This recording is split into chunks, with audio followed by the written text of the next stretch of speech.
Good morning, class 4th. This is your first video of chapter number 16 from your SST book. आपका chapter है our goals rights and duties. मतलब हमारे जो लक्ष्य है वो हमारे हक और हमारे कर्तव्य क्या है, हम उनके बारे में पढ़ेंगे। ठीक है, स्टार्ट करते अपना chapter. Our country got independence from the British rule on 15 August 1947। जैसे कि आप सबको ही पता है कि हमारा जो देश है, हमारी जो कंट्री है वो 15 अगस्त 1947 को आज़ाद हुई थी ब्रिटिश रूल से। ठीक है, this day is celebrated as independence day, और इस डे को इंडिपेंडेंस डे के रूप में हर साल मनाया जाता है। Every independent country has its constitution, और हर इंडिपेंडेंट कंट्री का अपना खुद का कॉन्स्टिट्यूशन होता है, यानी कि संविधान होता है। ठीक है, अब कॉन्स्टिट्यूशन क्या होता है? A constitution is a legal document which has a set of rules and regulations. Constitution एक लीगल डॉक्यूमेंट है जिसके अंदर हमारे सारे रूल्स और रेगुलेशंस लिखे होते हैं।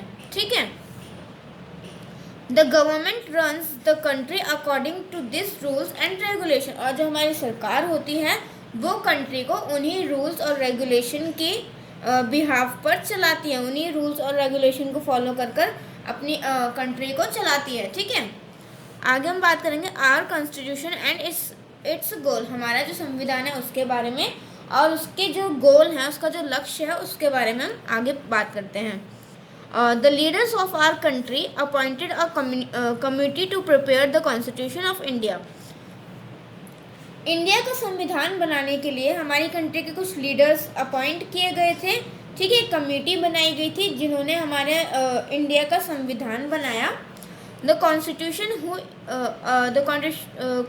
ऑफ इंडिया वॉज अडॉप्टेड 26 जनवरी 1950, और जो कॉन्स्टिट्यूशन है हमारे इंडिया का वो 26 जनवरी 1950 में बनाया गया था, और इस दिन को रिपब्लिक डे के रूप में इंडिया के अंदर हर साल मनाया जाता है। ठीक है, the constitution of India is the longest written constitution in the world.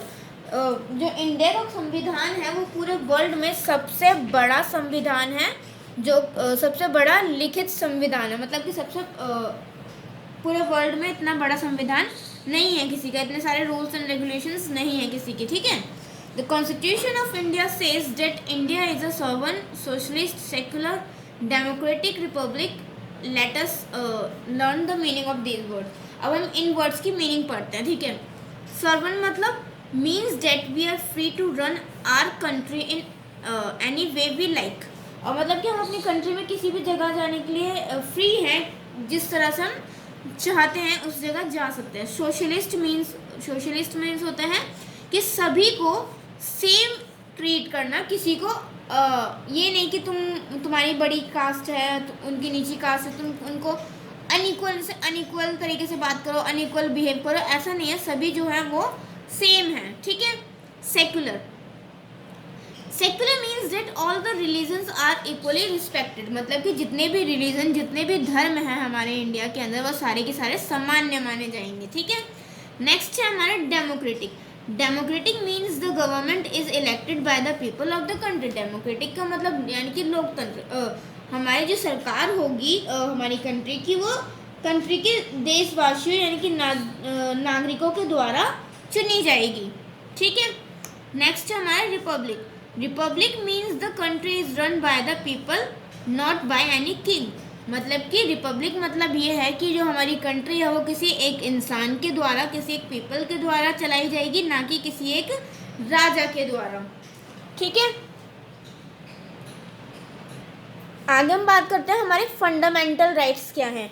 Fundamental rights refer to the privileges offered to every citizen of the country. Fundamental rights जो होते हैं, हमारे मौलिक अधिकार जो होते हैं, वो कंट्री के सभी नागरिक को दिए गए हैं। ठीक है, चाहे वो किसी भी कास्ट, किसी भी धर्म, किसी भी सोसाइटी से बिलोंग करता हो, सभी को ये जो हमारे मौलिक अधिकार है वो सभी को दिए गए हैं। ठीक है, when these are denied to a citizen it becomes a punishable offence, और अगर ये जो मौलिक अधिकार हमारे हैं अगर वो किसी पर्सन को नहीं दिए जाते या फिर वो अपने अधिकार नहीं उसको हक मिल रहा है, तो फिर ये जो होगा एक इस ऐसा करने पे उसको पनिशमेंट भी मिल सकती है किसी के अधिकार का उल्लंघन किया तो, ठीक है। We have 7 fundamental rights mention in our constitution.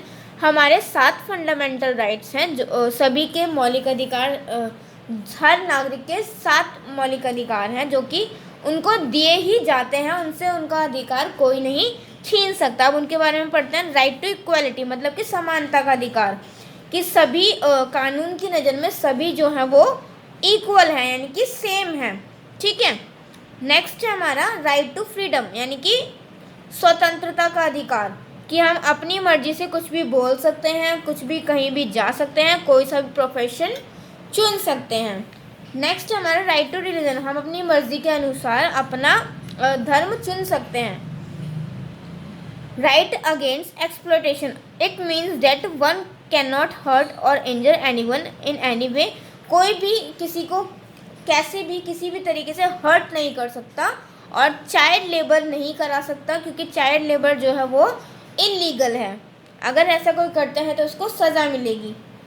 Next हमारा कल्चरल एंड एजुकेशनल राइट, मतलब कि हमें पढ़ने का अधिकार है, हमें हमारे कल्चर को प्रमोट करने का अधिकार है, ठीक है। Right to constitutional remedies, it means that we can seek justice from the court, और हम इसमें मतलब अपना जो अगर हमारे साथ अन्याय हो रहा है तो हम उस केस को लेकर कोर्ट में जा सकते हैं, जहाँ पर हमारे साथ फेयर डिसीजन लिया जाएगा और हमें वहाँ पर हमारी जो प्रॉब्लम होगी वो सॉल्व की जाएगी, ठीक है। नेक्स्ट हमारा right to education, the right ensures that children in the age of group of 14 to 16 get free education, मतलब कि जो बच्चे होते हैं उनको 14 से 16 साल तक की उम्र तक उनको फ्री एजुकेशन प्रोवाइड की जाएगी, ठीक है। ये सारे हमारे क्या हैं, फंडामेंटल राइट्स, यानी कि हमारे मौलिक अधिकार। अब हम आगे बात करेंगे फंडामेंटल ड्यूटीज़ के बारे में, जो कि हम अपनी नेक्स्ट वीडियो में पढ़ेंगे इसके बारे में।